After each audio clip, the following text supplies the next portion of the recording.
بسم اللہ الرحمن الرحیم۔ السلام علیکم ورحمۃ اللہ وبرکاتہ۔ قبر سے سیدھا جہنم میں جانے والی عورتوں کے 3 گناہ۔ حضرت علقمہ رحمۃ اللہ علیہ فرماتے ہیں، اگر تم مجھ سے عورتوں کے اوصاف و خصائل کے بارے میں پوچھ لو تو سن لو کہ میں نہ صرف عورتوں کی بیماریوں کے بارے میں بصیرت رکھتا ہوں بلکہ ان کا علاج بھی جانتا ہوں۔ اگر آدمی کا سر سفید ہو جائے یا اس کا مال کم ہو جائے تو اس کے لیے ان کی محبت کا کوئی حصہ نہیں رہتا۔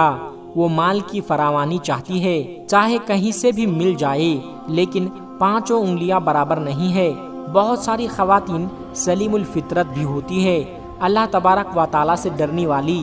ایسی خواتین شوہر سے حلال لقمے کا ہی ہمیشہ تقاضا کرتی ہے، مگر 3 عادتیں عورت کو قبر سے سیدھا جہنم میں لے جائے گی۔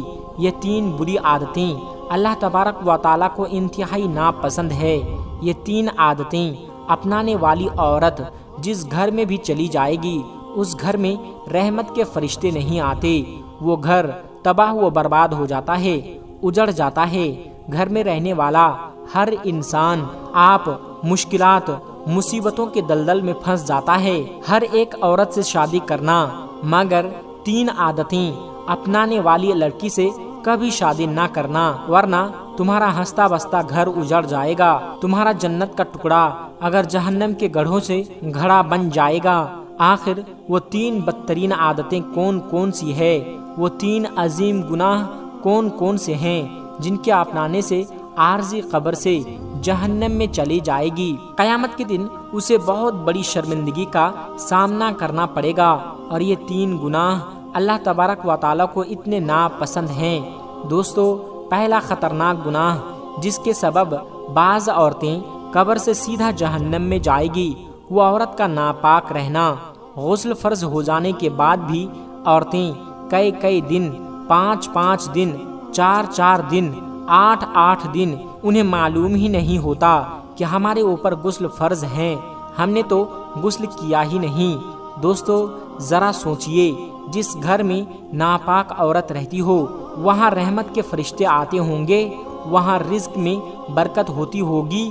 ناپاک ہاتھوں سے وہ کھانا بنا کر جن بچوں کو کھلاتی ہوگی، کیا خیال ہے ان بچوں کی آنکھوں میں حیا ہوگی؟ ان بچوں کی آنکھوں میں غیرت ہوگی؟ ایک 25 سالہ لڑکی مدرسے کے کسی معلم کے پاس آئی، عالم دین کے پاس آ کر کہنے لگی، مولانا صاحب، میری ماں نے میری شادی فلاں جگہ کر دی ہے، فلاں تاریخ کو میری شادی ہے، میں آپ کے پاس آئی ہوں، غسل کا طریقہ بتا دیں، غسل کا اسلامی طریقہ بتا دیں، غسل کے فرض سمجھا دیں۔ مولانا صاحب نے پوچھا، آپ کی کتنی عمر ہے؟ اس نے کہا 25 سال۔ فرمایا 25 سال ہو گئے، آپ کو غسل کا طریقہ نہیں آتا؟ لڑکی نے کہا نہیں آتا۔ بزرگ کہنے لگے 15 سال سے آپ بالغ ہو گئی ہو، تو 15 سال سے 25 سال تک آپ نے کتنی تعلیم حاصل کی؟ اس نے کہا ایم اے انگلش کر لیا ہے۔ مولانا کہنے لگے تو نے ایم اے انگلش تو کر لیا، 10 سال تو نے ناپاکی میں گزارے، غسل کے فرض نہیں جان سکی۔ مجھے بتاؤ، جس لڑکی نے پورے 10 سال اس طرح ناپاکی میں گزار دیے، حالانکہ ہر ماہ میں ایام کے بعد غسل فرض ہو جاتا ہے، ہر لڑکی کو ہر حال میں غسل کرنا ہوتا ہے اور صحیح طریقے سے غسل کرنا ہوتا ہے۔ مولانا صاحب نے کہا اس کا مطلب 10 سال گزر گئے، آپ نے غسل نہیں کیا، 10 سال سے آپ نے ناپاکی میں گزارے ہیں، آپ نے ABC تو پڑھ لی، ایم اے انگلش تو کر لیا، کاش کہ تو نے غسل کے فرائض بھی جان لی تھی۔ اور جو عورت غسل کرنا نہیں جانتی اسے کلمے آتے ہوں گے؟ جس عورت کو 6 کلمے نہیں آتے، کیا وہ نماز پڑھتی ہوگی؟ اس کو نماز کا طریقہ آتا ہوگا؟ کیا اس عورت کو اللہ تبارک و تعالیٰ کی پہچان ہوگی؟ جو عورت نماز نہیں پڑھتی، قرآن نہیں پڑھتی، اس کو اللہ کی پہچان کیسے ہو سکتی ہے؟ ہرگز اسے اللہ کی پہچان نہیں ہوگی۔ فرمایا سب کچھ کرنا، ناپاکی سے بچنا۔ مولانا نے فرمایا جلدی سے توبہ کرو اور غسل کا طریقہ جان لو، نماز کا طریقہ سیکھ لو۔ یہ زندگی کے لمحات تیرے لیے غنیمت ہیں، انہی لمحوں میں خدا کی یاد اور محبت اپنے دل میں جما لیں۔ معلوم نہیں پھر فرصت ملے یا نہ ملے۔ ناپاکی اللہ تبارک و تعالیٰ کو بہت زیادہ ناپسند ہے۔ فرمایا ناپاک رہنے والی لڑکی سے بھول کر بھی شادی نہ کرنا، ورنہ یاد رکھنا برکت سے ہاتھ دھو بیٹھو گے۔ دوستو، دوسرا خطرناک گناہ جس کے سبب بعض عورتیں قبر سے سیدھے جہنم میں جائیں گی وہ غیبت کرنا۔ جہاں دو چار عورتیں اکٹھی ہو کر بیٹھ جاتی ہے وہاں غیبت شروع ہو جاتی ہے۔ کسی نہ کسی عورت کی غیبت ہو رہی ہوتی ہے۔ بیوی اپنے شوہر کی غیبت کر رہی ہوتی ہے، ساس اپنے سسر کی غیبت کر رہی ہوتی ہے، شوہر اور عزیز و اقارب کے رشتہ داروں کی غیبت کر رہی ہوتی ہے۔ کسی بادشاہ نے اعلان کیا آج کی مجلس میں جو بھی سب سے بڑا جھوٹ بولے گا اسے منہ مانگا انعام دیا جائے گا۔ لوگوں نے بڑھ چڑھ کر جھوٹ بولے۔ اتنے میں ایک شخص آیا، اس نے کہا بادشاہ سلامت، آج میں نے دیکھا 100 عورتیں اکٹھی بیٹھی تھی اور خاموش بیٹھی تھی۔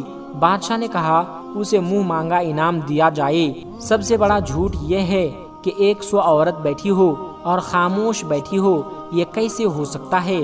سب سے بڑا جھوٹ یہ ہے کہ جہاں 100 عورت بیٹھی ہو وہاں غیبت نہ ہو رہی ہو، وہاں چگلی نہ ہو رہی ہو، غیبت کے ذریعے ایک دوسری عورتوں کو لڑایا نہ جا رہا ہو، یہ کیسے ہو سکتا ہے؟ فرمایا غیبت سے بچنا۔ غیبت نیکوں کو اس طرح کھا جاتی ہے جس طرح آگ لکڑیوں کو کھاتی ہے۔ حضرت ابو ہریرہ رضی اللہ تعالیٰ عنہ سے روایت ہے کہ رسول اللہ صلی اللہ علیہ وسلم نے ارشاد فرمایا، تم جانتے ہو غیبت کیا ہے؟ صحابہ کرام رضوان اللہ تعالیٰ علیہم اجمعین نے عرض کیا، اللہ اور اس کے رسول زیادہ بہتر جانتے ہیں۔ آپ صلی اللہ علیہ وسلم نے فرمایا، اپنے مسلمان بھائی کا ذکر اس طرح کرنا کہ اسے ناگوار گزرے۔ لوگوں نے کہا اگر وہ برائی اس میں موجود ہو تو؟ آپ صلی اللہ علیہ وسلم نے فرمایا، اگر اس کے اندر وہ برائی موجود ہو تو تم نے اس کی غیبت کی، اگر وہ برائی اس کے اندر موجود نہیں ہے تو تم نے اس پر بہتان ڈالا۔ دوستو، تیسرا خطرناک گناہ جس کے سبب بعض عورتیں قبر سے سیدھا جہنم میں جائے گی وہ ہے خدا کو خاوند سمجھنا۔ استغفر اللہ، استغفر اللہ، استغفر اللہ۔ آپ سوچ رہے ہوں گے میں نے یہ کیا کہہ دیا؟ بھلا کوئی عورت خدا کو خاوند بھی سمجھتی ہے؟ ایک دفعہ ایک عورت کسی عالم دین کے پاس آئی، کہنے لگی حضرت پتہ نہیں اللہ کو کیا ہو گیا ہے، اللہ نے میرے ساتھ کون سی دشمنی مول لی ہے؟ کیا اللہ نے مجھے پیدا نہیں کیا؟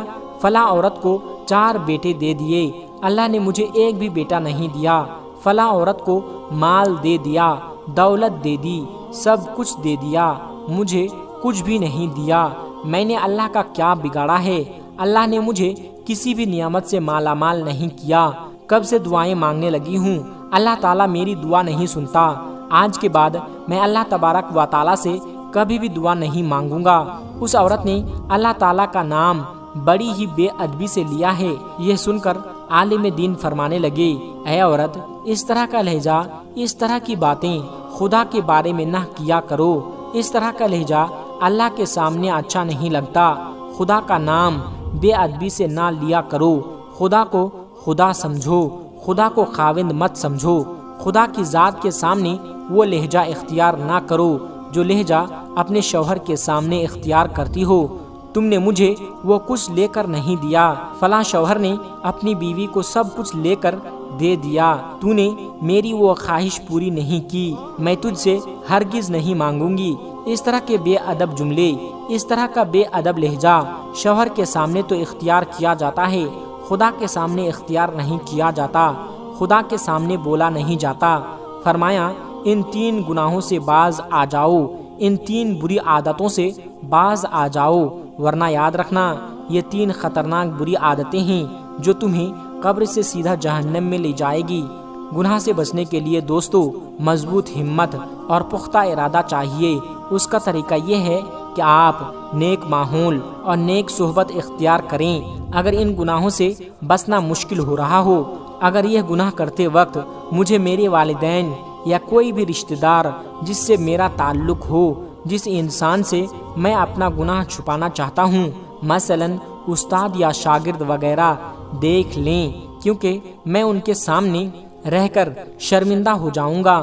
تو اللہ تبارک و تعالی جو ہر وقت مجھے دیکھ رہے ہیں، جو میرے خالق اور حقیقی محسن ہیں اور حساب و کتاب پر مکمل ہم پر قادر ہیں، ان کے سامنے میں کس منہ سے حاضر ہوں گا؟ یہ سوچے کہ قیامت کے دن اگر والدین، بیوی بچوں، بہن بھائیوں، استاد شاگرد، دوستوں اور تمام مخلوق کے سامنے بتا دیا جائے کہ فلاں بن فلاں نے فلاں وقت یہ گناہ کیا تھا، تو اس وقت انسان شرم سے پانی پانی ہو جائے گا۔ قیامت کا وہ منظر سوچے تو امید ہے کہ گناہوں کا ترک کرنا آسان ہو جائے گا، اور ان سب باتوں کی عادت پیدا کرنے کے لیے اللہ کے نیک بندوں کی صحبت انتہائی ضروری ہوتی ہے۔ اللہ پاک سے دعا ہے کہ اللہ تبارک و تعالی ہمارے نامۂ اعمال جو ہمارے برے کرتوتوں سے بھرا پڑا ہے، اپنی رحمت سے ان تمام گناہوں کو مٹا دے، معاف فرما دے۔ نہ اس کے اسباب میں کوئی کمی ہے اور نہ اس کے خزانوں میں کوئی کمی ہے، اور نہ کوئی اس سے پوچھ گاچھ کرنے والا ہے۔ یا اللہ، آپ کو اپنے رحیم ہونے کا واسطہ ہم سب کو تمام عالم اسلام کو بخش دے، معاف فرما دے، آمین ثم آمین۔ دوستو، آج کی ویڈیو میں بس اتنا ہی، ملتے ہیں ایک پھر نئی ویڈیو کے ساتھ۔ السلام علیکم ورحمۃ اللہ وبرکاتہ۔